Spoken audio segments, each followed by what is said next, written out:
राम मंदिर बन के जानते क्या संदेश देगा?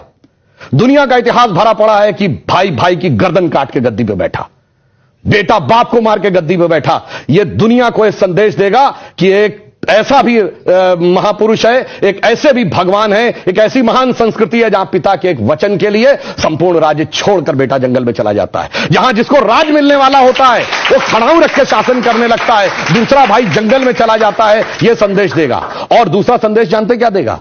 आज दुनिया में देखिए क्या है, रशिया ने यूक्रेन पर अटैक किया हुआ है, हमास ने इजराइल पर अटैक किया हुआ है, चाइना ने पहले तिब्बत को एक्वायर किया, अब ताइवान के ऊपर नजर है, कुवैत को इराक ने कैप्चर कर लिया। एनेक्सेशन, सब्जुगेशन एंड डोमिनेशन, पूरी दुनिया में कॉन्फ्लिक्ट है। भगवान राम ने क्या संदेश दिया? जब लंका को जीता, क्या एनेक्सेशन किया, अपने राज्य में लाया? नहीं। उसका सब्जुगेशन किया, कोई अपना डिप्यूटी अपॉइंट किया? नहीं। उसका कोई डोमिनेशन किया कि कोई उससे ट्रीटी रखवाई? नहीं।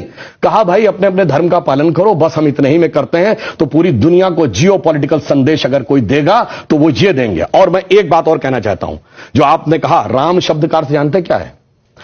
रम धातु से बना है। जैसे आपने हिंदी में और संस्कृत में शब्द सुना होगा रमणीक स्थान, रमता जोगी, यानी जिसमें चीज सेटल हो। राम शब्द का संस्कृत में अर्थ है रमन्ते इति रामः, अर्थात वह एलिमेंट जिसमें संपूर्ण संसार सेटल्ड है। और वो एलिमेंट का संघर्ष किससे है? दशानन से, 10 मुख वाले रावण से, उसकी 10 इंद्रियों की बहिर्मुखी पिपासा से। और राम उत्पन्न कैसे होंगे? राम के पिता क्या नाम है? दशरथ।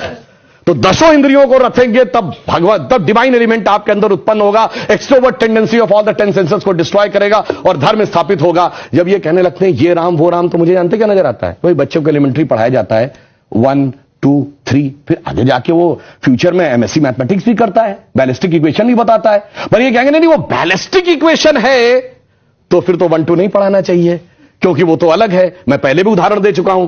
4 - 3 = 1 होता है। आप सब ने जब क्लास 2nd 3rd में एडिशन सब्ट्रैक्शन सीखा वगैरह, आप 3 - 4 कर दे, टीचर डांट देती थी। बेवकूफ ये नहीं पता 3 - 4 नहीं हो सकता, पर 3 - 4 होता है -1। ये बताएंगे -1 का स्क्वायर रूट होता है i, जो सारी बैलिस्टिक इक्वेशंस का मेन अंग।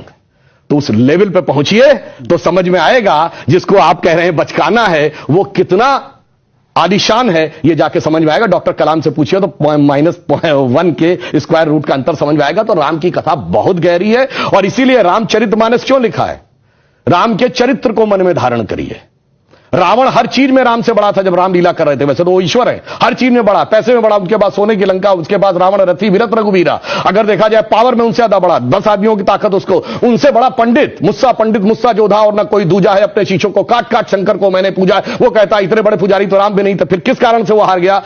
चरित्र में राम बड़े थे, इसीलिए तुलसी ने कहा रामचरितमानस। और चरित्र की याद दिलाएगा यह मंदिर, जो सिर्फ भारत के लिए नहीं पूरी मानवता के लिए श्रेष्ठतम मानवीय मूल्यों का प्रतीक होगा। इसलिए 21वीं सदी का महान भारत बगैर राम मंदिर के संभव नहीं था। इसीलिए अमृत काल के उषा काल में राम मंदिर उभर के सामने आ रहा है।